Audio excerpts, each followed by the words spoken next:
Gandhi. His Life, His Struggles, His Words. Written by Elisabeth de Lambilly.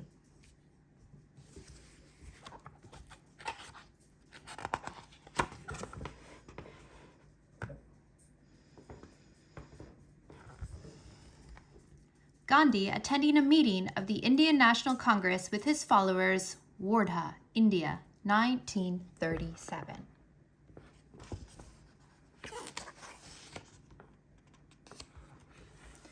Please do not look to my life, but take me even as a fingerpost, a lamppost, on the road that indicates the way, but cannot walk the way itself. I cannot present my life as an example.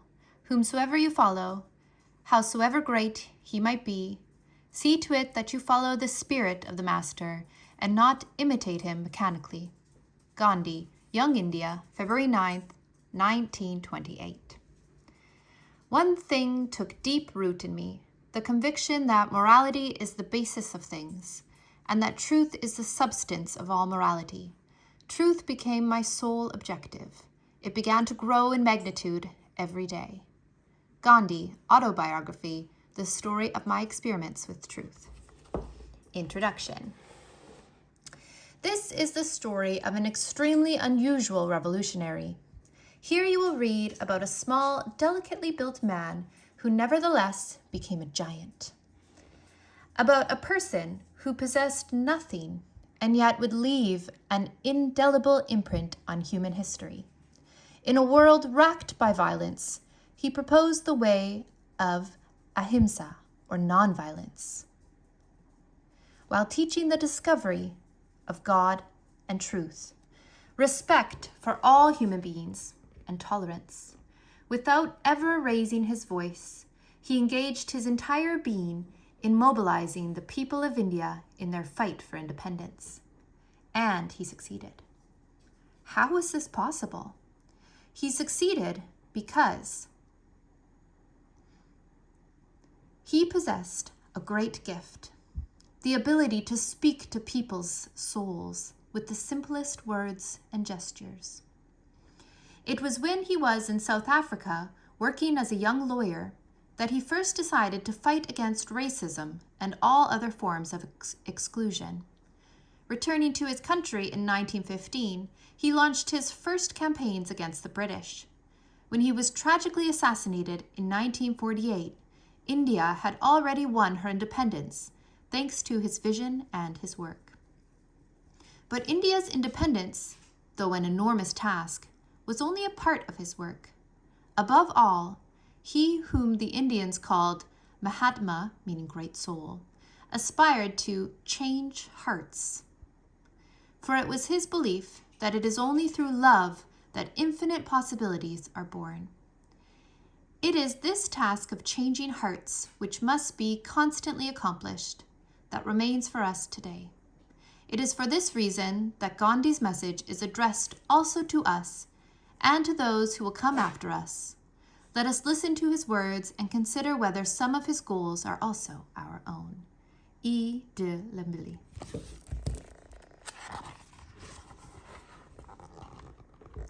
Gandhi playing with one of his children on the beach in Juhu near Bombay, circa 1938. Contents. 12 to 22, Gandhi, Champion of Nonviolence, a biographical comic. 23, Chronology. 26, Gandhi's life, his struggles, his faith. 52, Gandhi, in his own words and those of others. 66, Index. 69, Bibliography and recommended reading.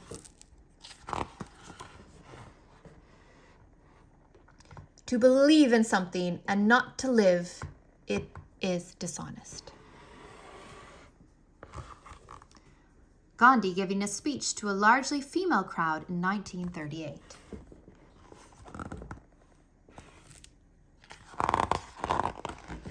Gandhi, hero of nonviolence.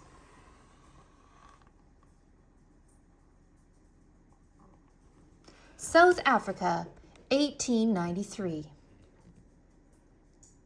Kasturba and the children are going to miss me.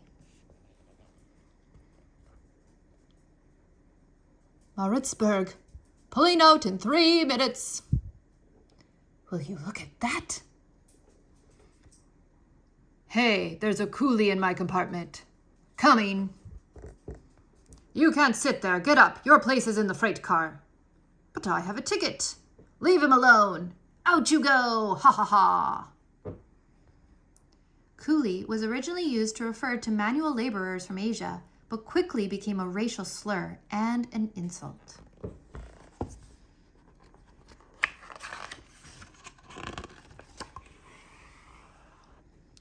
I'm a lawyer. You don't have the right to do this to me. So long, Coolie. Ha ha ha. What racism. And I thought the English believed in equality for all. This is a night I will never forget. Several days later, at the home of his new boss. Alas, Mr. Ghandi, what happened to you is what happens to us every day. But the English are Christians. I thought they saw all men as brothers. Mr. Baker, you are a pastor. How do you view all this? I believe that all men are the children of God, regardless of the color of their skin. Unfortunately, the British tend to think they're superior to other races. Well, I'm going to stand up to this despicable racism, and I will support you. Soon after. We must no longer accept these blows and injustices without reacting. We must be honest and hardworking, and the English will learn to respect us. We also must learn the English language. Then we will be able to make ourselves understood. Listen to this. The English authorities want to withdraw the right to vote from all Indians in South Africa. So? But this is a serious matter. If this happens, we soon won't have any rights left. We'll be the slaves of the English. But what can we do to stop it? Let's write to the newspapers. We must get a petition signed. We must send our complaints to the politicians.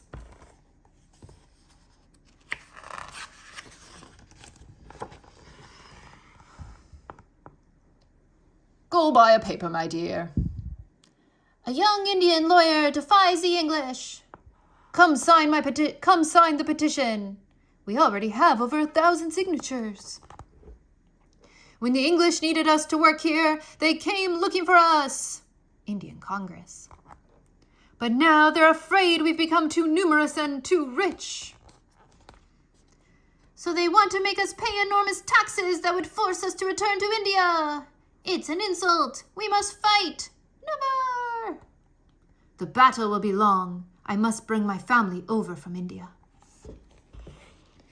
Several months later, in 1896, there's the port of Durban. We've arrived in South Africa, my children. Yay! What's happening, Mohandas? I don't know. Can we disembark, Captain? No, we can't, and it's all because of you. What do you mean? The English are protesting your return, demanding that we go back to India along with all of the Indians aboard this boat.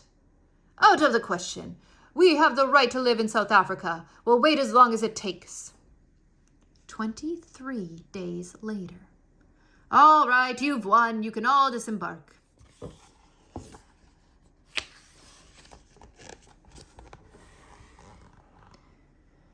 The protesters might be waiting for me. I'll disembark secretly later tonight.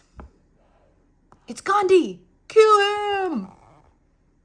Damn, Coolie. Go back to your country of savages. Oh, stop it!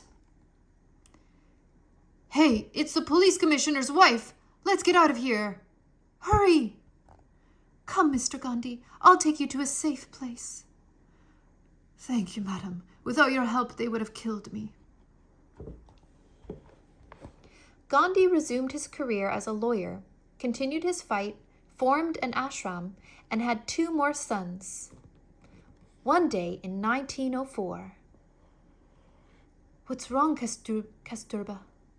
I don't understand you. First you make us leave our beautiful house for this godforsaken hole, and now you won't even keep servants. I have long dreamed of creating this ashram where we would be able to lead a simpler life. This will bring us closer to God and will help us to better serve the world. I want to prove that people of different religions and cultures can live side by side. Look, Kasturba, here at the newspaper office, we have an English pastor, a German Jew, a Polish Catholic, a Muslim Indian, and me, a Hindu. Here everyone must know how to cook, sew, garden, build, wash. In the Hindu religion, an ashram is a place where people live communally sharing everything. Hindus believe in the existence of many gods, and that each god is a different representation of a single supreme being.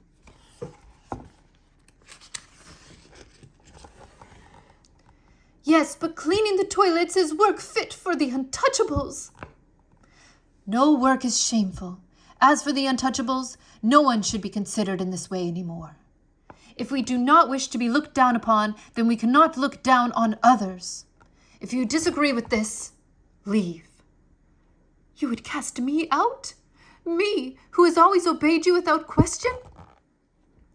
I shouldn't have gotten angry. Forgive me. I'll clean the toilets for you. Wait, I'll go with you. In Hindu society, the untouchables traditionally occupied the lowest place in the caste system. They were held to be impure and without caste, and were forced to do the most undesirable jobs, like handling the dead and emptying toilets. From early on, Gandhi worked to abolish untouchability. 1906 at the Indian Congress. Once again, the authorities have shown us disrespect. English citizens aren't required to carry an identity card, and yet if we don't carry one, we can be imprisoned or expelled. Let us vow to do everything in our power to overturn this racist law. Let us also vow never to use violence, even if some of us are hurt or even killed. I swear to it. Me too, me too. We swear it. 1908. You have no identity cards and you're inciting protests. I'm sending you to prison. Nonviolence is the only weapon we need in order to win. With it, we will fill their prisons. We don't have identity cards either. Put us in prison. The prison is already full. The nonviolent rebellion grows. Charge! General, many people in both India and England are shocked by what's happening here. Women and children killed during protests, Indians deported from South Africa, ending up in poverty. It would serve us better to free Gandhi and grant him his demands. This fragile little man has beaten us. Mr. Gandhi, you are free to go. Layout, Benoit Marchand. Illustrations, Gregory Martin. Color, Clement Sapin. Chronology. October 1869. Mohandas Karamchand Gandhi is born in Porbandar in the state of Gujarat. 1882. Gandhi marries Kasturba. Both are 13 years old. 1885. Creation of the Indian National Congress.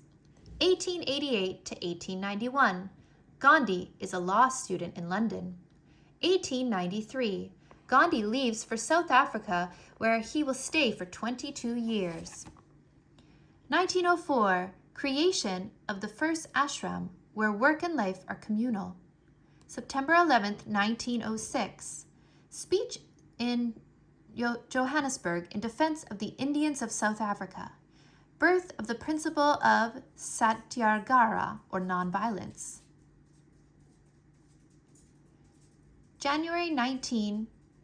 November 6, 1913. Gandhi's first nonviolent action, the Transvaal March. January 1915, return to India. April 1919. Gandhi proposes the first Hartal, a day of prayer and fasting for the liberation of India. April 13, 1919. Amritsar Massacre. February 1922. Gandhi calls for civil disobedience. March 12 to April 6, 1930, the Salt March. 1931, Gandhi is welcomed in London. 1932, Gandhi fasts almost until death to defend the rights of the poor and the untouchables. August 1942, Gandhi launches the resolution, Quit India, hoping to hasten the departure of the English. 1944, Kasturba dies. 1947, the move towards Indian independence incites numerous violent confrontations between Hindus and Muslims. Lord Mountbatten is named Viceroy to British India. He will be the last British Viceroy and Gandhi's faithful ally. August 14, 1947. At midnight, Indian independence is proclaimed along with the birth of Pakistan, the first Muslim country in the world. January 30th, 1948, Gandhi is assassinated in Delhi by Nathuram Godse.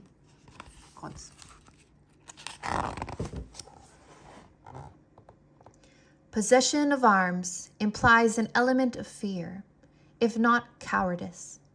But true non-violence is an impossibility without the possession of unadulterated fearlessness.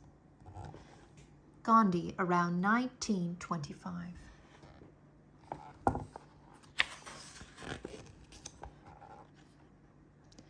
The White City.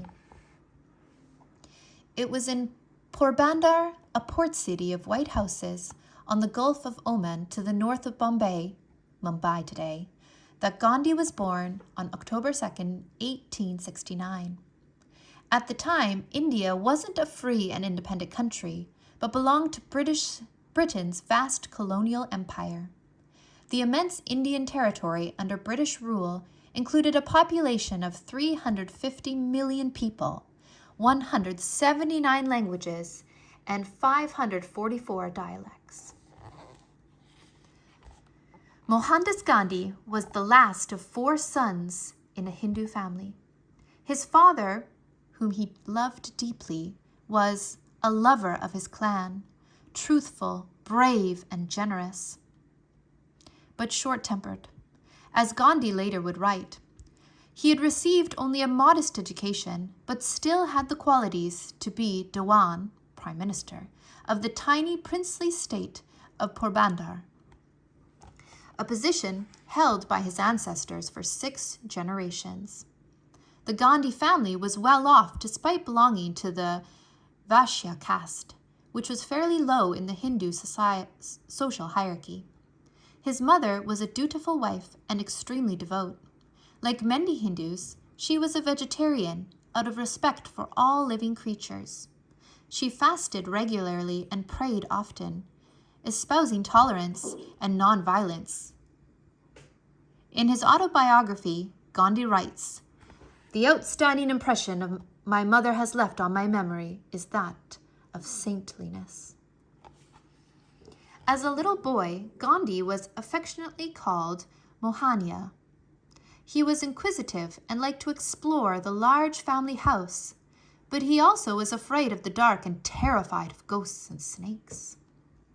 At school, he was shy and made few friends, but he was curious about the natural world and liked to explore. His love for nature was in fact so strong that he once climbed up a mango tree that had lost a branch to bandage it. Similar qualities of strength and tenderness were revealed by the fact that his favorite childhood story was about Harishchandra, who endured tremendous hardship and sacrificed everything for his love of truth. This story from the Indian epics captured Gandhi's heart to the point that he cast himself into the role of Harishchandra again and again. The Hindu caste system. Hindu society was divided into 4 main castes for thousands of years. At the top of the hierarchy were the Brahmins, scholars and priests, who were held to have divine knowledge. Next came the Kshatriyas, or warriors, Kshatriyas, who possessed military might, followed by the Vaishyas, or merchants. This is the caste to which Gandhi's family belonged. Finally, there were the Shudras, or the artisans and peasants. At the very bottom were those with no caste, called untouchables. Considered impure, they were given only the most menial jobs. Although the Indian Constitution officially abolished the caste system in 1950, it continues to permeate Indian society even today.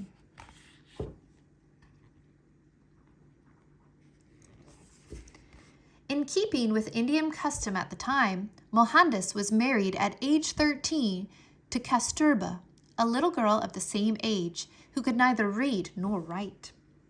The adolescent Gandhi quickly assumed the role of possessive husband, asserting his authority over her and forbidding her from going out to play. When Mohandas was 16, his father died. Gandhi was deeply affected by his death. At the time, he was thinking of going into medicine. That changed, however, when a family friend advised him to study law in England in order to succeed his father as Diwan and support his family. His mother had her doubts, but Gandhi jumped at the chance. Many leaves on a single tree. 6 of the world's great religious communities intersected within British India. Among Indians, the majority of its inhabitants, the most widely practiced religion was Hinduism. For Hindus, God is present everywhere and has many representations. As for human beings, each is born into a caste that he or she can never leave. A Hindu's sole duty is ethical and honest conduct in the hope of a better life with the next reincarnation. The ultimate idea and goal is to cease to be reborn. Other religions, such as Buddhism and Jainism, developed from Hinduism. Muslims lived alongside these communities. Islam was the second biggest religion in the region, as did Sikhs, Jews, Christians, and Parsis, sun worshippers from Persia. For Gandhi, these many religions were like leaves on a single tree. Although each was different, they all had God as their trunk. As Gandhi described it, even as a tree has a single trunk, but many branches and leaves, there is one religion, but any number of faiths. Mohandas Gandhi and his brother Laxmidas in 1886.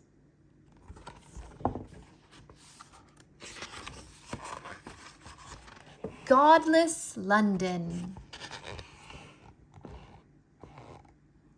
The sacred books of Hinduism. The foundations of Hinduism are contained within the 4 Vedas and the great epics. The Vedas are a collection of stories about the Hindu gods and instructions for hymns, rituals, prayers, and sacrifice that were passed down orally over thousands of years. The great epics are marvelous tales recounting the great deeds of a hero or a group. The first of these is the Mahabharata, a poem of nearly 100,000 verses, which includes the Bhagavad Gita, or the Song of God, one of the 3 holiest scriptures of Hinduism. The Bhagavad Gita is a series of ethical discourses between Lord Krishna and the warrior Prince Arjuna, from which the essential teachings of Indian philosophy derive. Arjuna is poised to announce the start of combat on the battlefield. But noticing people whom he cares for on both sides, he realizes that some of his loved ones will perish. Krishna, the incarnation of the god Vishnu, teaches Arjuna that war is an allegory for the inner confusion and conflict that affects everyone at some point in his or her life. True peace, he further instructs, can only be found through meditation, selflessness, and a search for truth. Gandhi, as a young lawyer in Western clothes on his arrival in South Africa in 1893.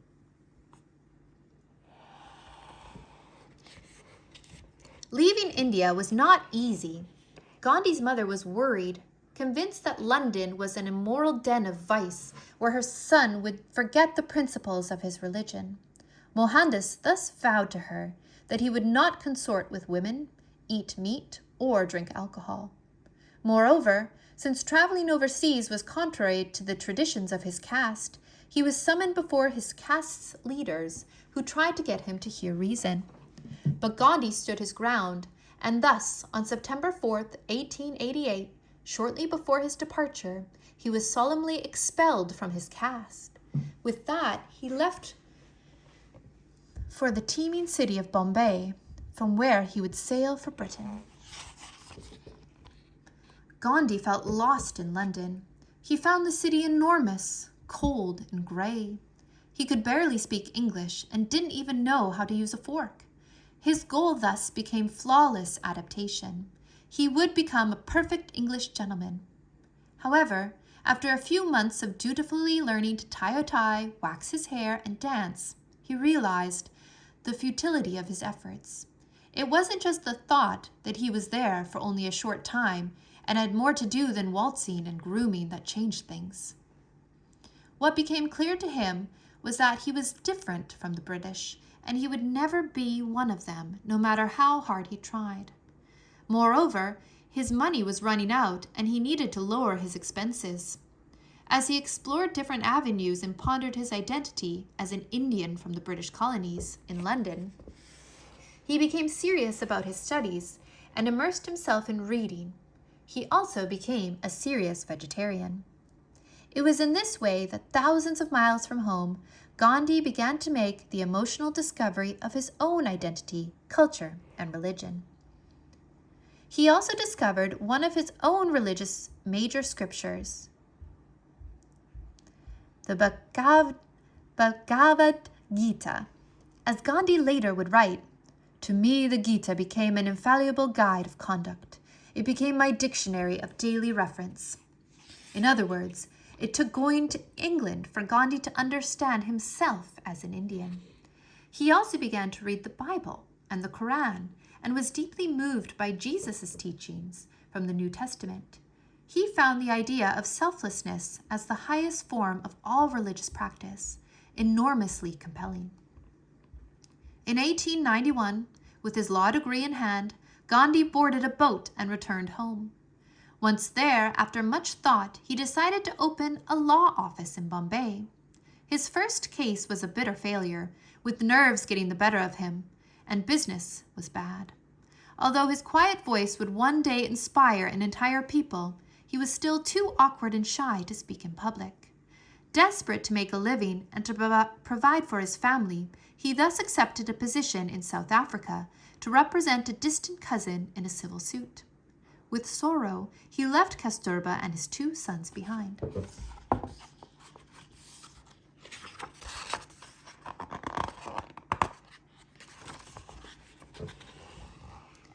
Gandhi planned to spend only a few months in South Africa, but he ended up staying for 22 crucial years that formed the core of his personality.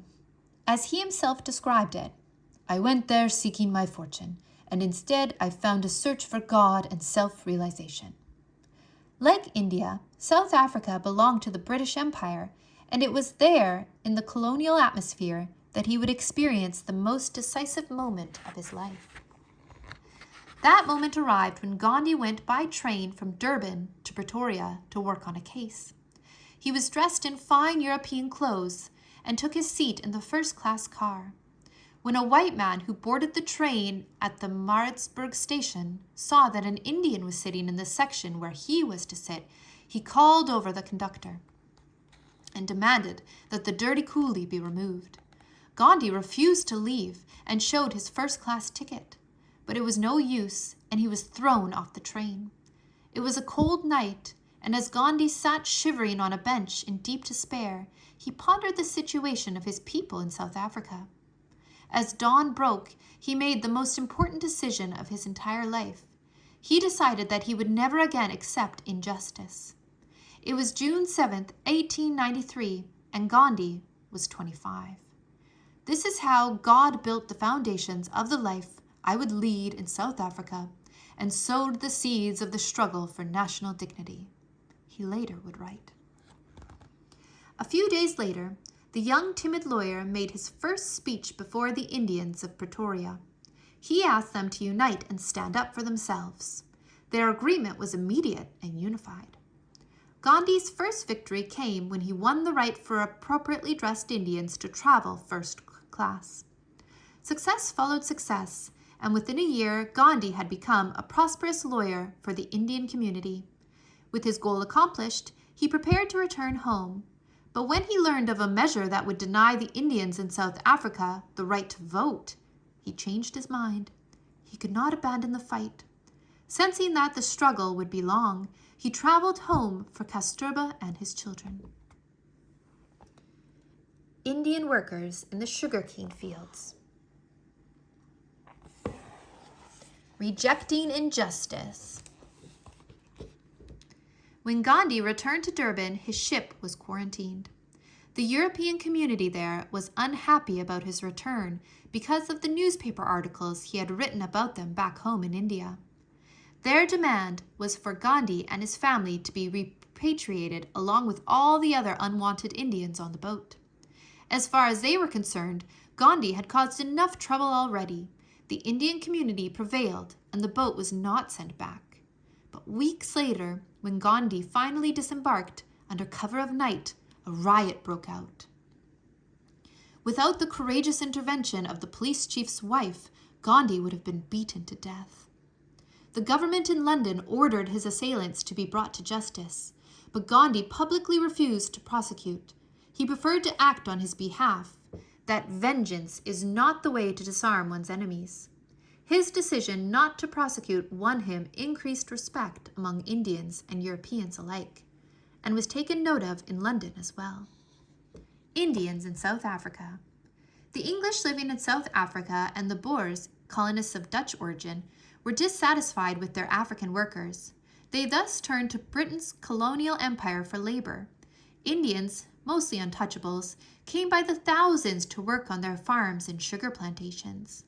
These Indians were called coolies, originally a Hindi word meaning porter. And once their contract was up, many of them settled permanently in South Africa. Some of the Indians who came were businessmen or merchants, but to racist white South Africans, they could never be more than coolies. The Indians were thus subject to many racist and unjust laws.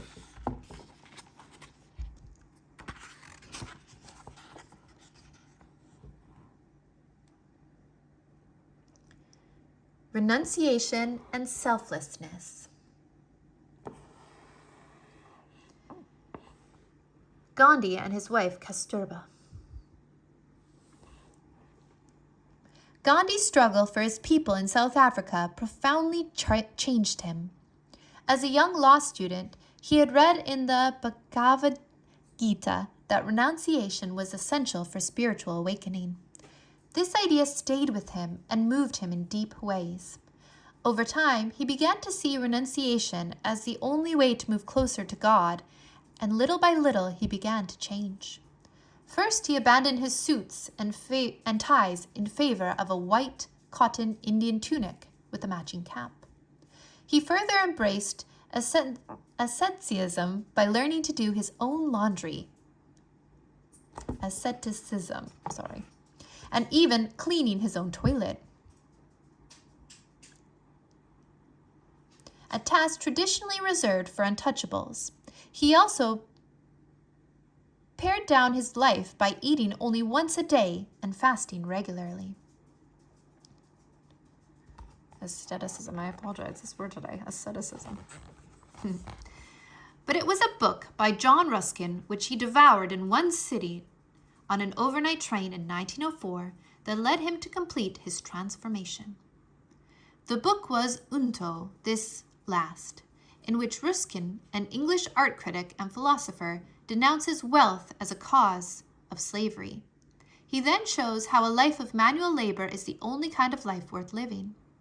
Interestingly, both Gandhi and Dr. Martin Luther King Jr. cited this book as a powerful influence. As Gandhi wrote, the book was impossible to lay aside. Once I had begun it. It gripped me. I could not get any sleep that night. I determined to change my life in accordance with the ideals of the book. Gandhi's words about Tolstoy, see box, can be applied to Ruskin as well. What has appealed to me most in Tolstoy's life is that he practiced what he preached. The first ashram. A monastic lifestyle. The rules that Gandhi established at his ashrams were extremely strict. They dictated spiritual duties as well as material ones, and included a vow of non-possession. "We must not be content with possessing only a few things," he said. "Rather, we must own nothing that is not a bare necessity." Food was meager, and the community members had to provide for their needs through manual labor. Gandhi decided to give up all luxuries from then on. This might have been a simple decision that Gandhi had Gandhi not had a family and a good income. He realized that it would be hard on his wife and children. Certain, however, that he was making the right decision, he threw himself into changing his life. After searching for just the right place, he brought his wife and 4 sons, as well as a small group of friends, into the middle of the countryside. Their destination was a broken-down shack, surrounded by a harsh landscape, with a few mango trees among the snake-infested brambles. This was the first ashram, a place of quiet reflection, prayer, and communal living, where everyone shared everything. Kasturba, despite some misgivings, accepted this new life, and soon afterward, Gandhi took the vow of brahmacharya, a Hindu religious practice that allows men who are of sufficient age and who have already procreated to be celibate. Leo Tolstoy. Gandhi admired the ideas of Leo Tolstoy, the great Russian writer, who sought to apply the strictures of Christianity to his daily life. As Gandhi put it, "What has appealed to me most in Tolstoy's life is that he practiced what he preached and reckoned no cost too great in his pursuit of truth." In his book, The Kingdom of God is Within You, Tolstoy writes that love and compassion have the power to transform humanity. Gandhi and Tolstoy share the same view on nonviolence and wrote to each other up until Tolstoy's death in 1910. Gandhi founded a second ashram in South Africa that same year, naming it Tolstoy Farm in honor of his friend.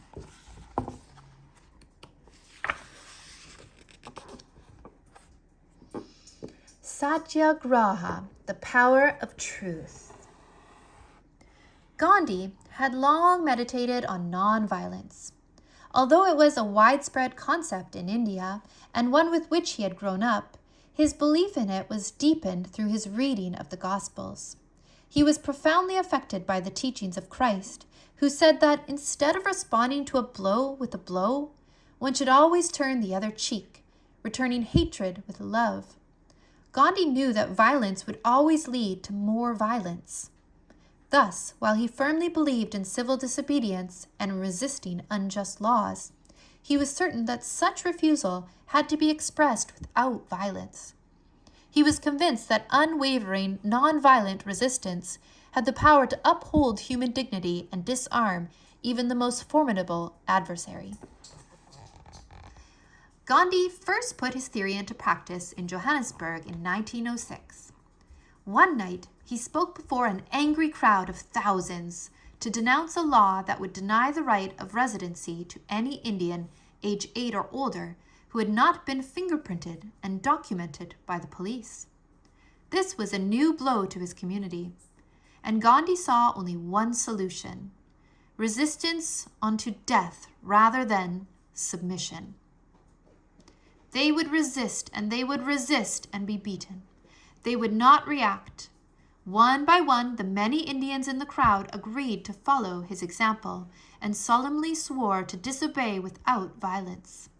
With that action, Gandhi laid the groundwork for a new form of political action through nonviolent resistance. He called it Satyagraha, Satya meaning truth, and Graha meaning force or firmness.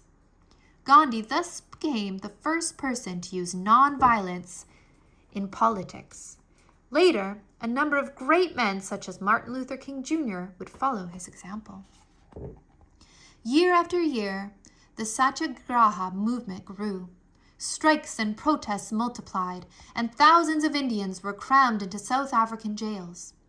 In 1913, Gandhi spoke out when the state of Transvaal, a South African province at the time, decided to close its borders to Indians. Leaving a crowd of over 2,000 people, Gandhi marched toward the forbidden territory where soldiers waited armed to the teeth. As he stood before the calm resolution of his supporters, Gandhi saw the power of nonviolent action on a grand scale. He was once again thrown into prison, but he was quickly released due to his popularity.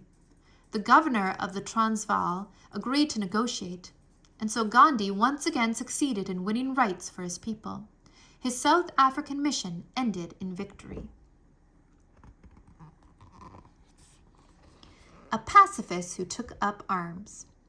Although he loathed war, Gandhi twice donned a uniform and fought on behalf of the British. In 1899, during the Boer War in South Africa, he founded an all-Indian ambulance corps, for which he was even awarded a medal. He also participated in World War I as a stretcher-bearer in the British ranks, despite much criticism from his camp. Gandhi acted as he did because he believed that if one claims all the rights of the British citizenship for oneself and others, then one is bound by duty to defend the empire. Prison as a powerful weapon. In all, Gandhi spent 2,338 days, over 6 years, behind bars. Ironically, prison was a place of asylum, peace, and reflection for him, and everyone else who campaigned for Satyagraha played an integral role in the struggle against violence because of the sheer number of people the British had to imprison. Gandhi humorously referred to prisons as His Majesty's Hotel and said he felt happy there, for although his body was locked up, his spirit remained free. The message of silence. When Gandhi arrived in Bombay on January 9th, 1915, he was welcomed by an enormous cheering crowd. After being away for so many years, Gandhi's deepest wish was that he would get to know the people of his homeland.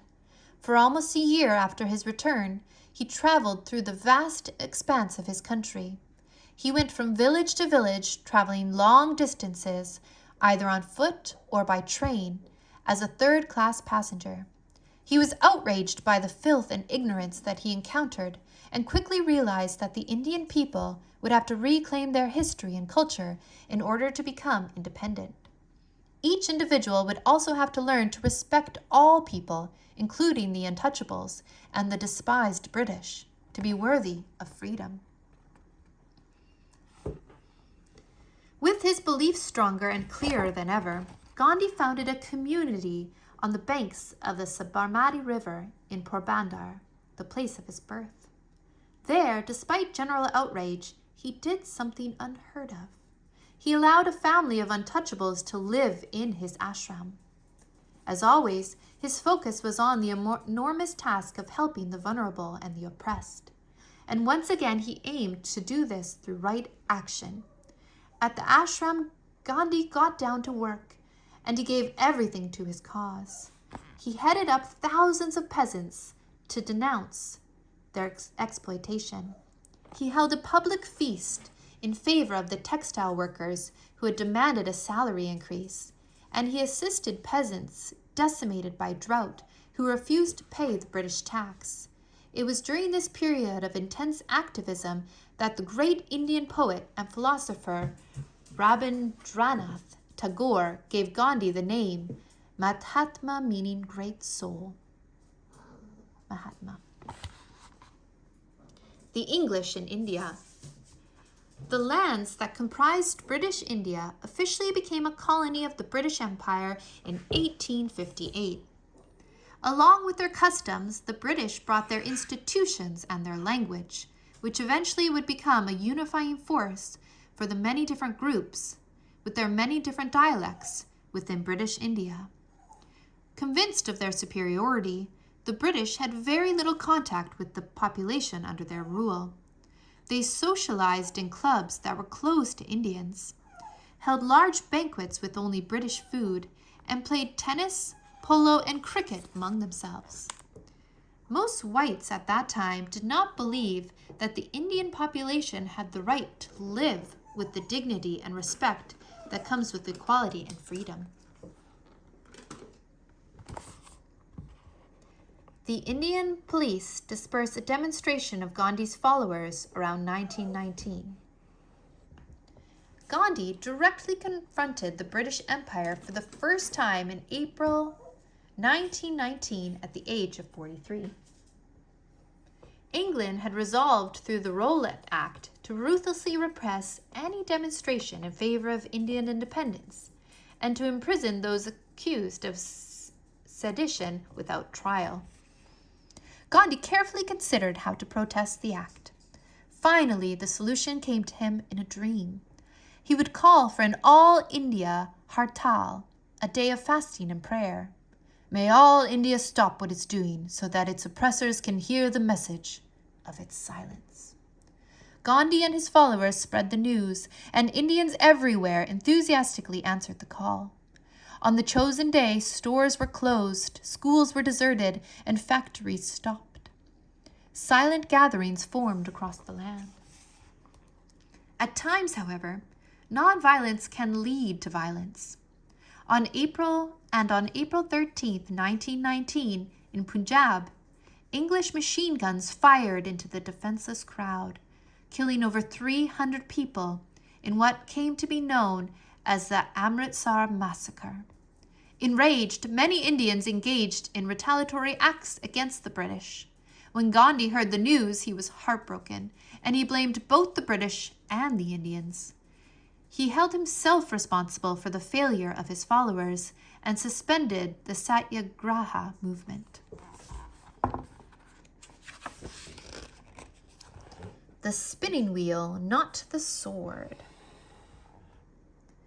The Amritsar massacre led Gandhi to lose his faith in the British Empire for good. From then on, he devoted all of his energy to winning India's independence. In 1920, he became one of the main leaders of the Indian National Congress and launched a plan of action. Once again, his idea was astonishingly simple, and everyone, young and old, Hindus, Sikhs, and Muslims, intellectuals, and illiterate peasants, understood it. What Gandhi proposed was non-cooperation, by which he meant a refusal to participate in anything British. He asked for parents to no longer send their children to English schools, for students to no longer attend class at university, for lawyers to leave their tribunals, for bureaucrats to abandon their jobs, and for everybody to refuse to pay taxes. In a symbolic gesture, Gandhi even returned his military decorations to the Viceroy. Above all, he went after the textile industry, since it brought considerable profit to the British. In the colonial system, Indian peasants were compelled to plant cotton, which then was purchased at a very low price by the British and sent to England. There it was manufactured into clothing that was then sold back to India at exorbitant prices. To reject the injustice of this system, Gandhi armed himself with the spinning wheel, an ancestral tool that spins cotton into thread. Indians throughout British India followed Gandhi's example and took to spinning. Gandhi devoted a half hour each day to his spinning wheel, praying as he spun. When Congress members met for work, the clicking of spinning wheels made up the background noise. Gandhi spinning cotton, 1931. Before long, Gandhi solemnly declared that he would wear nothing more than a handmade loincloth and a wrap. Urging action, Gandhi and his followers organized the burning of clothes that had been made in England. Everywhere, enormous piles of clothing were burned. Social unrest became widespread, and over 30,000 Indians were thrown into prison. On February 1st, 1922, Gandhi warned the Viceroy that he would intensify his actions and that this time they would involve the outright rejection of British rule. Thousands of Indians answered his call to civil disobedience. Tragically, this initially non-violent refusal of British rule ended with an appalling episode in the village of Chauri Chaura, not far from New Delhi, when police officers were burned alive by a hate-filled crowd. Horrified, Gandhi suspended the movement. Clearly, those who followed him had not understood his ideal of non-violence. Gandhi was arrested a few days later, and when he was brought before the judge, he delivered a passionate indictment against himself and requested the most severe punishment. He was condemned to 6 years in prison. Gandhi in prison. The Indian National Congress.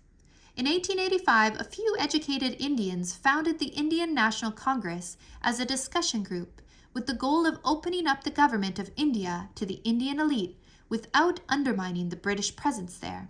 In fact, the movement's leader was himself an Englishman. It wasn't until after World War I, under Gandhi's influence, that the idea of independence really took hold and the Congress became a true nationalist political party. The Congress remains one of the major political parties in India to this day. A pinch of salt for independence. Gandhi was freed after 2 years in prison. Now 52, he remained irrepressible. Once again, he set out to see his country, this time supported by a bamboo cane. Crowds from all over rushed to see him, to hear him speak, and to touch him. From one gathering to the next, he once again became the voice of non-violence as the only road to Indian independence. He also advocated against child marriage, protested the exclusion of untouchables, and pleaded for reconciliation between Hindus and Muslims. Although the young Indian nationalists continued to support him, they were beginning to grow impatient at the continuing presence of the English.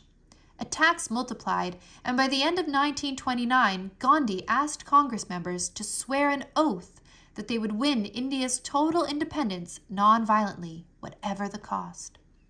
The Congress agreed. The struggle for independence had officially begun. But Gandhi knew that it could not be won without the full support of the people behind him. He also knew that for non-violence to work, he needed a practical plan. Through silent meditation, Gandhi arrived at a simple but powerful act of civil disobedience involving salt. Salt slows dehydration, making it an essential ingredient in an area as hot as India. But its sale had been monopolized and taxed by the English since the beginning of colonial rule. India needed to regain her right to sell her own salt. Before sunrise on March 12, 1930, after an intense period of organization, Gandhi took to the road with his disciples, including Jawaharlal Nehru, one of his most trusted companions. This small group marched in the name of God towards the sea, gaining followers at every village. 26 days later, the procession reached the shores of the Gulf of Oman. As thousands of Indians and journalists from all over the world watched, Gandhi scooped up a handful of salt from the shore and held it briefly in his fist before presenting it to the crowd. His gesture was a symbol of freedom, asserting Indian ownership of the salt and the land. It was at this moment that Gandhi's struggle became known throughout the entire world. At age 61, he became a player on the world stage, and Indians thought of him not only as Mahatma, but also as Bapu, or grandfather. For 1 week, salt was illegally harvested and sold. Then the British acted. Gandhi was arrested along with nearly 60,000 others. But the British Empire had been shaken. Behind bars once again, Gandhi relayed a message to his followers. The fist that held the salt can be broken, but the salt will never be returned. A moment of intimacy between Nehru and Gandhi. Jawaharlal Nehru, the man with the rose lapel. Nehru, whom Gandhi claimed to love as a son, was born into a Brahmin family from Kashmir. At age 16, he was sent to study in England, where he became a lawyer. Upon returning to India, he joined his father in the Congress Party. He was charming, elegant, and always wore a rose in his lapel.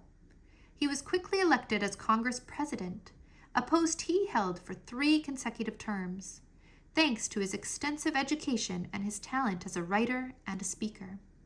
Like Gandhi, he was driven by a desire to see India become independent.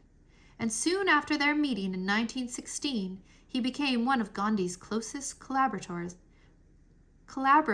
despite the fact that the two men had little else in common. Collaborators, I apologize.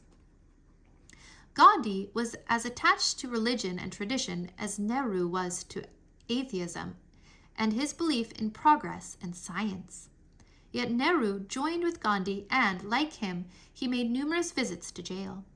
In 1947, Nehru was elected Prime Minister of India, a position he held until his death in 1964. Freedom's Messenger. While Gandhi was in jail, the salt battle continued. In May 1930, his son, Manilal, headed up a dramatic operation when he marched with 2,500 unarmed volunteers to the Dharasana salt factory. Police guarding the area had been ordered to stop the Indians from entering, and the demonstrators were beaten with clubs as they silently approached. Women helped those who fell and tended to their wounds, while a new row of men immediately stepped up to take a beating. A journalist who witnessed the scene was deeply sickened by it. The very next day, newspapers all over the world reported what had happened and declared that India, having taken the high moral ground against the British, could now call herself free. The Indian Viceroy, Lord Irwin, understood that he had to negotiate with Gandhi, so he had him released from prison and invited him to his palace in New Delhi. Winston Churchill, the future Prime Minister of Britain, also understood what was at stake in the meeting and was furious that the half-naked fakir received treatment worthy of a head of state. 3 weeks later, the highest British authority on Indian soil and the barefooted Gandhi signed a pact as equals in a tremendous victory for Gandhi. The Viceroy freed all prisoners and authorized the sale of sea salt. In exchange, Gandhi agreed to suspend his movement and attend a conference in London on the future of India. Fakir. 43 years after his first visit, Gandhi returned to London, dressed as always in a cotton loincloth and a wrap. He drank tea with the king and queen, answered reporters' questions, and joked with the crowds that had gathered to see him. He was honored and welcomed wherever he went, but he refused lodging at the palaces offered to him, choosing instead to stay among the poor in a lower-class neighborhood. Unfortunately, the conference was an utter failure, and the discussions went nowhere. England was not yet ready to let India go.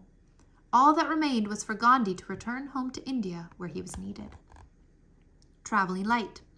A small bundle of items, carried wherever he went, was all that Gandhi possessed. He had a clay bowl and a wooden spoon, his spinning wheel and some cotton, a dozen or so scraps of paper, and pencil stubs that he used till they were gone, out of respect for the workers who made them. He also carried the Bhagavad Gita, the Bible, and the Quran, and a small ivory figurine of the 3 monkeys, one with its hands over its eyes, one with its hands over its ears, and the third with its hands over its mouth, recalling the 3 secrets of wisdom. Hear no evil, see no evil, speak no evil. Gandhi left a profound impression on Europe. People were intrigued by his message of love and peace. Later, he would write that this was undoubtedly because he chose a unique method for winning freedom, and that the world was sick unto death of blood spilling. When Gandhi returned to India, he learned that Nehru and the other Congress members had been arrested, and that the liberties he had won for his people had been scaled back. The new viceroy refused any negotiation, and, less than a month after his triumphant return, Gandhi was once again thrown into jail. On his arrival in England, Gandhi made a tour of the cotton factories in Lancashire. Here he's being cheered by the female workers of the factory in Darweed in 1931.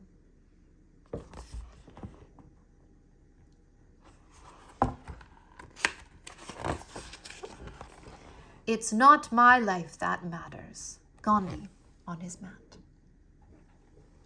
From generation to generation, the untouchables had lived at the very bottom of the social hierarchy. They were thought of as impure and were responsible for the most degrading jobs. Upper caste Hindus had to avoid all contact with them for fear of being polluted. They thus were forced to live in poverty on the outskirts of villages, where their children roamed the unsanitary streets. But for Gandhi, the untouchables were Harijan, or children of God, like everybody else. Removing untouchability and the stain it put on the Hindu faith was thus part of his lifelong dream. Gandhi was in prison when he learned that each of the different religious communities, as well as the untouchables, would vote separately under the new constitution that England was drawing up. This troubled him greatly, since it was deeply unjust to have the untouchables, already outcasts, vote as a distinct group. Consequently, on September 20th, 1932, Gandhi, now 65, announced from his prison cell that he would fast until death to gain respect for the untouchables. What I want, what I live for, is what I would be very happy to die for. And what I would be very happy to die for is the complete disappearance of untouchability.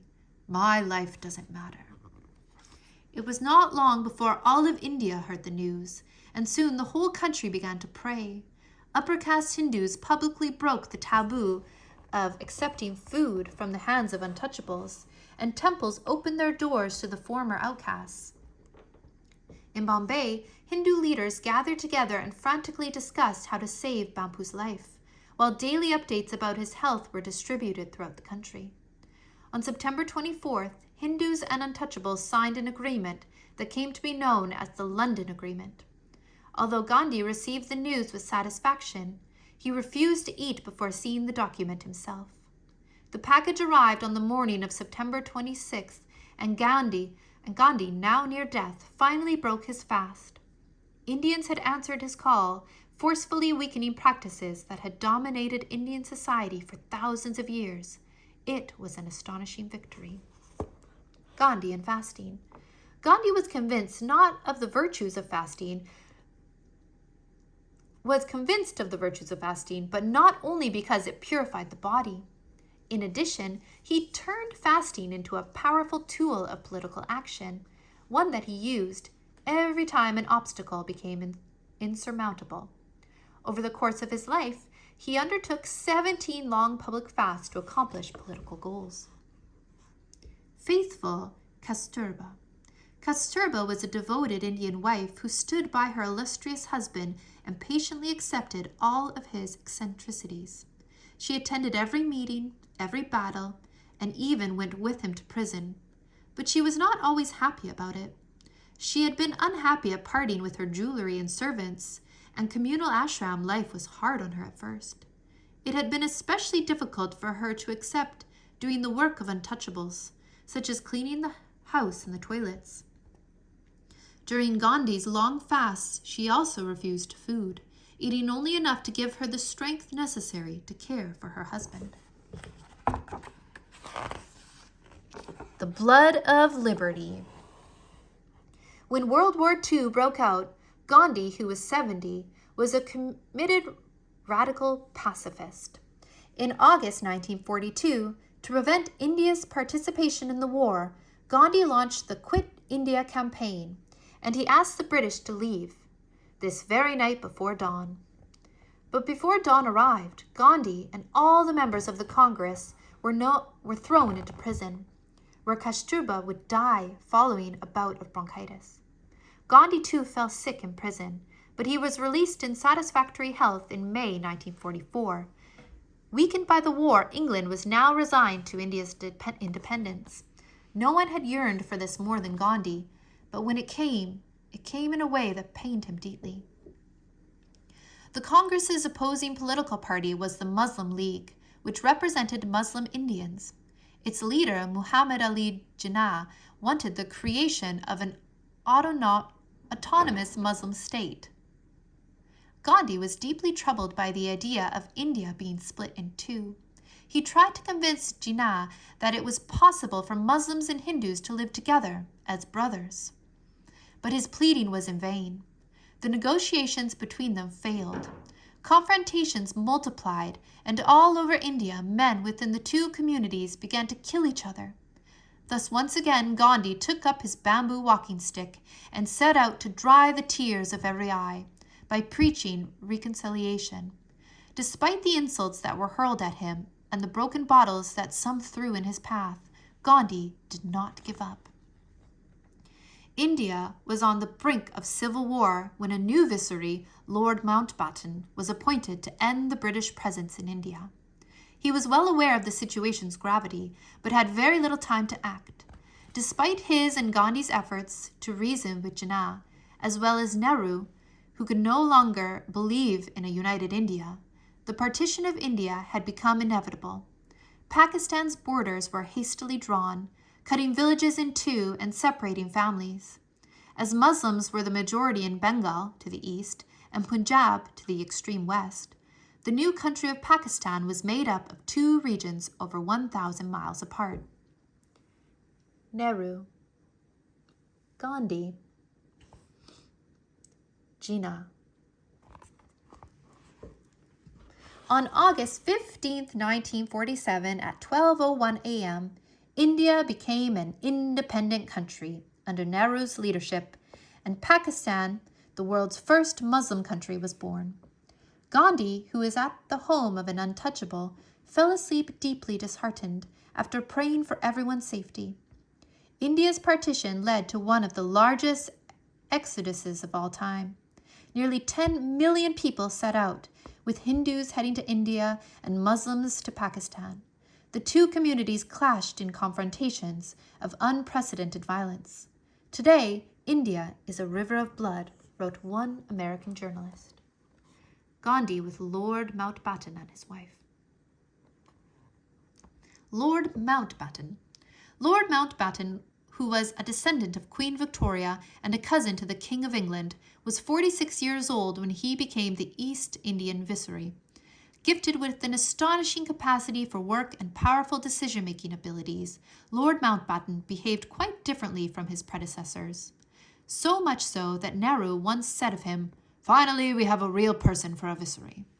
He not only tried to understand the Indians and their culture, but he also developed relationships of trust with the main Congress leaders.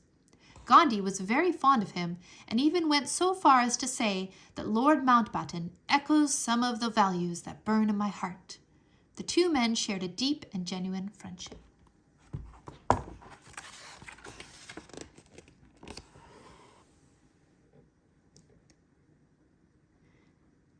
The amphibious vehicle that carried Gandhi's ashes toward the water in Yamuna. His ashes were cast into the middle of the river as thousands of orphans and others looked on. In this climate of violence, Gandhi traveled to Calcutta, an enormous city teeming with beggars and lepers, where the risk of violence erupting was greater than anywhere else. With tensions between Hindus and Muslims running high, the city erupted into violence on August 31st. Gandhi, almost 78, began a fast unto death, offering up his life in an effort to calm the madness that had gripped the country. By the second day of his fast, peaceful demonstrations began to appear, and murderers came weeping to the old man's bedside to lay down their still bloody weapons. On September 4th, 1947, civic leaders signed a communal declaration promising to combat all forces of religious hatred. Gandhi ended his hunger strike, having once again performed a miracle. Several months later, on January 13, 1948, he again bent powerful leaders to his will by fasting, this time in Delhi. The Mahatma demanded the signing of a specifically worded charter that would guarantee the safety of all Muslims. Most important, he insisted that the Indian government pay the 550 million rupee debt that it owed to Pakistan. 5 days later, as Gandhi lay dying, an agreement was signed. However, this time, Hindu extremists thought that Gandhi had gone too far. They wanted the reunification of their country, and Gandhi had now become a traitor in their eyes. Having fasted for Muslims and played Pakistan's game, he had become an enemy that needed to be killed. A plot was hatched. The Hindu extremists had had enough. The martyr. On January 20th, a failed assassination attempt was made. 10 days later, on January 30th, 1948, as Gandhi walked to prayer assisted by his 2 grandnieces, he was approached by a man named Nathuram Godse. Pretending to bow, Godse drew a revolver from his sleeve and fired 3 shots at point-blank range. Gandhi collapsed immediately. It is widely thought that he called out to God as he fell. It was 5:30 p.m. on a winter's evening, and the father of the nation was dead, shot by a Hindu. India was in shock, and the world grieved. Heartbroken, Nehru was moved to compose his most beautiful speech, which he delivered as a radio address.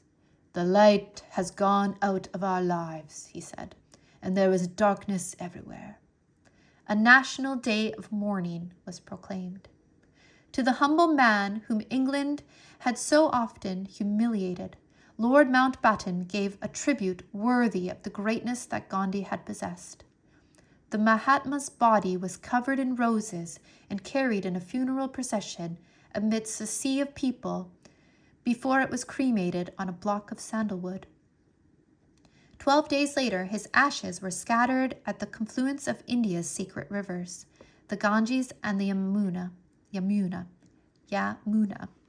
The man who possessed nothing was now gone, but he left behind him a universal message of love, tolerance, and nonviolent struggle against injustice.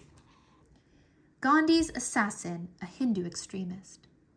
Nathuram Godse was born to a Brahmin family in 1910, was raised in strict accordance with Hindu tradition. He was a poor student, but instead of becoming a tailor as intended, he became passionate about politics at a very early age. He followed Gandhi for a while before joining Veer Savarkar, the fanatical prophet of militant Hinduism. He was a talented public speaker who didn't like crowds, and he liked women even less. In 1941, he met Apte, another Brahmin, who would become the mastermind behind the plot against Gandhi a few years later. During his trial, Godse claimed full responsibility for his crime and was condemned to death by hanging, as was his accomplice. He asked for his ashes to be saved until the day of India's reunification with Pakistan. Being Hindu. What is Hinduism? Hinduism is a religion practiced by the majority of India's inhabitants. With over 800 million followers, it is one of the world's major religions.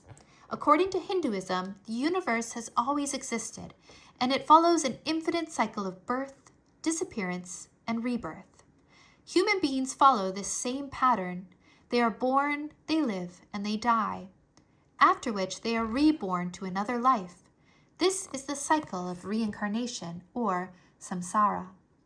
The quality of a person's life on earth is determined by karma, the record of good and bad deeds accumulated throughout past lives. In other words, one's actions determine one's future lives. For example, the least deserving people can be reincarnated as the simplest animals. Hindus aspire to break free of this cycle and to achieve their final death, when they will at last dissolve into the cosmos. However, this final dissolution can only be attained through right action, true knowledge, and piety. Consequently, dedication to the most ancient Hindu scriptures, the Vedas, a collection of hymns, prayers, and ritual formulas that were formulated at least 1,500 years before Christ, is of vital importance. A pantheon of gods. Pantheon of gods. Pantheon. Hindus believed in many gods, some of which are more important than others. Interestingly, their names can change depending on place and circumstances. So the same god or goddess often has many different names. It also is true that some are specific to a particular village or even a particular family. Within the pantheon of gods, Vishnu and Shiva are highly honored. Vishnu, the god of stability, is responsible for maintaining the order of the world. He sometimes helps people by descending to earth as one of his incarnations, or avatars. Avatar means descent. Shiva, the god of destruction and rejuvenation, creates and destroys. His wife, Parvati, is widely worshipped, along with many other goddesses. Most of these goddesses, however, are not worshipped independently, but only together with their husband. Don't get confused! Indians are the inhabitants of India. Hindus are people who practice Hinduism. Not all Indians are Hindus. Some Indians are Muslims and others are Christians. What does it mean to be Hindu? Hinduism has no founder or organized church. It is highly tolerant of different forms of worship, and each Hindu can worship whatever god or gods he or she chooses. Normally, puja, the daily prayer, is observed twice a day, either at a temple or a family shrine. Whoever is leading the prayer, at temple it is a priest, stands before the statue of a god and presents offerings. These can be water, flowers, or the lighting of lamps. Ablutions, ritual baths where you purify yourself, are also very important in Hindu daily life. It is not possible to convert to Hinduism. To be a Hindu, you must be born a Hindu. Anyone is welcome to follow the teachings of a sage or guru, however. Important events. Millions of people gather together for the popular Hindu festivals. This strong communal spirit serves to bear witness to the continued strength of the Hindu faith. One such festival is Holi, which celebrates the arrival of spring. Nicknamed the Festival of Colors, it is celebrated by sprinkling oneself with water and colored powder. Then there is Kumbh Mela, which takes place every 3 years and is the oldest and most important Hindu festival. Thousands of pilgrims come at this time to bathe in the Ganges, a river so sacred that simply touching it cleanses one of all impurities. Hindu pilgrims in Benares, India, around 1930.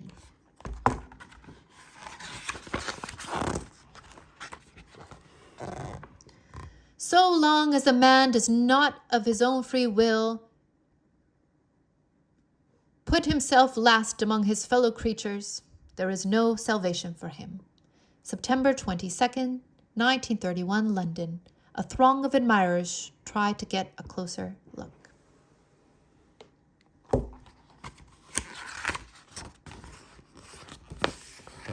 I claim to be a votary of truth from my childhood. It was the most natural thing to me. My prayerful search gave me the revealing maxim, truth is God, instead of the usual one, God is truth. That maxim enables me to see God face to face, as it were. I feel him pervade every fiber of my being. Gandhi, Nonviolence in Peace and War, Volume 1. Truth is my God. Nonviolence is the means of realizing him. Ghandi, Young India, May 6, 1926. God. For we are all tarred with the same brush, and the children of one and the same Creator. And as such, the divine powers within us are infinite. To slight a single human being is to slight those divine powers, and thus to harm not only that being, but with him the whole world. Gandhi, Autobiography. Truth is like a vast tree which yields more and more fruit. The more you nurture it, the deeper the search in the mine of truth, the richer the discovery of the gems buried there, in the shape of openings for an ever greater variety of service. Gandhi, Autobiography. When the practice of ahimsa becomes universal, God will reign on earth as he does in heaven. Gandhi, Nonviolence in Peace and War, Volume 1. Truth. I own that I have an unmovable faith in God and his goodness, and unconsumable passion for truth and love. But is that not what every person has latent in him? If we are to make progress, we must not repeat history, but make new history. If we may make new discoveries and inventions in the phenomenal world, we must declare our bankruptcy in the spiritual domain. Must we declare our bankruptcy in the spiritual domain? Gandhi, Young India, May 6, 1926. It may be long before the law of love will be recognized in international affairs. The machineries of government stand between and hide the hearts of one people from those of another. Gandhi, Autobiography. I swear by nonviolence because I know that it alone conduces to the highest good of mankind, not merely in the next world, but in this also. I object to violence because when it appears to do good, the good is only temporary. The evil it does is permanent. Gandhi, Young India, May 21st, 1925. The Way of Nonviolence. A nonviolent revolution is not a program of seizure of power. It is a program of transformation of relationships, ending in a peaceful transfer of power. Gandhi, Nonviolence in Peace and War, Volume 2. Nonviolence is not a garment to be put on and off at will. Its seat is in the heart, and it must be an inseparable part of our very being. Gandhi, Nonviolence in Peace and War, Volume 1. My optimism rests on my belief in the infinite possibilities of the individual to develop nonviolence. The more you develop it in your own being, the more infectious it becomes, till it overwhelms your surroundings, and by might oversweep the world. Gandhi, Nonviolence in Peace and War, Volume 1. I claim to be a passionate seeker after truth, which is but another name for God. In the course of that search, the discovery of nonviolence came to me. Its spread is my life mission. I have no interest in living except for the prosecution of that mission. Gandhi, Nonviolence in Peace and War, Volume 1. The first principle of nonviolent action is that of non-cooperation with everything humiliating. Gandhi, Nonviolence in Peace and War, Volume 1.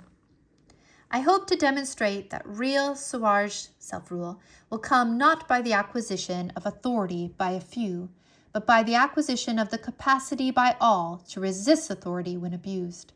In other words, Swaraj is to be attained by educating the masses to a sense of their capacity to regulate and control authority.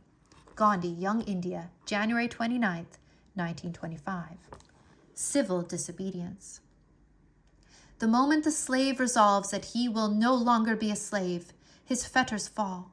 This may mean suffering. Your readiness to suffer will light the torch of freedom which can never be put out. Gandhi, Nonviolence in Peace and War, Volume 2. Mankind has to get out of violence only through nonviolence. Hatred can be overcome only by love. Counter-hatred only increases the surface as well as the depth of hatred. Gandhi, Nonviolence in Peace and War, Volume 2. Love. Belief in nonviolence is based on the assumption that human nature, in its essence, is one and therefore unfailingly responds to the advances of love. Gandhi, Harijan, December 24th, 1938. The greatest and most unimpeachable evidence that this force, truth or love, is to be found in the fact that in spite of the wars of the world, it still lives on. Thousands, indeed tens of thousands, depend for their existence on a very active working of this force. Little quarrels of millions of families in their daily lives disappear before the exercise of this force. Hundreds of nations live in peace. Two brothers quarrel, one of them repents and reawakens the love. The two again live in peace. Gandhi, Autobiography. Strength does not come from physical capacity. It comes from an indomitable will, a small body of determined spirits fired by an unquenchable faith in their mission can alter the course of history. Gandhi. The weak can never forgive. Forgiveness is an attribute of the strong. Gandhi. Strength. A weak-minded man can never be asatyagrahi. The latter's no is invariably a no, and his yes an eternal yes. Such a man has the strength to be a devotee of truth and ashimsa.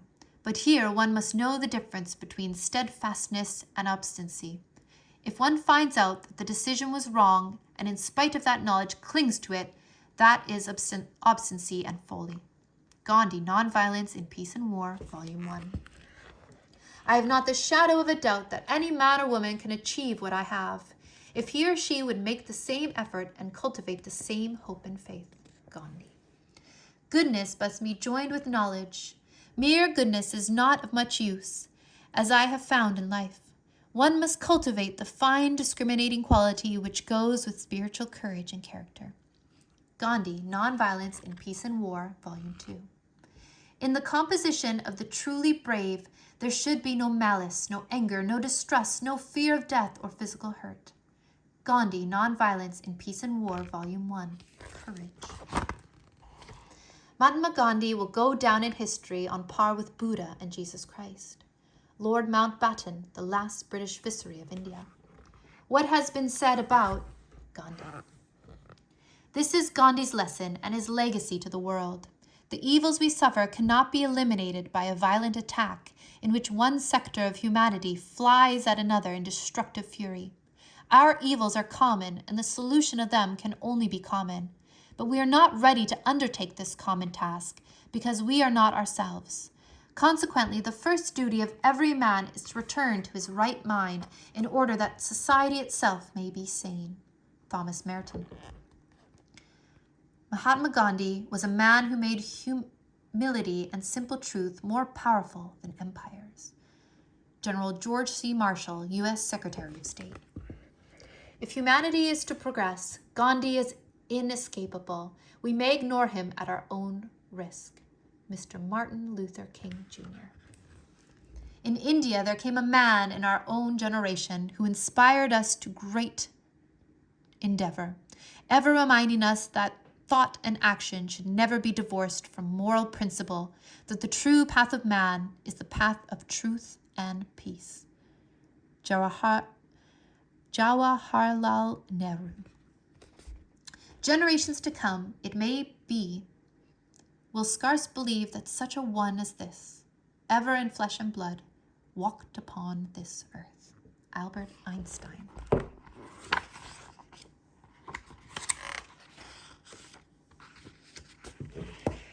Further readings. Thank you for watching. The end.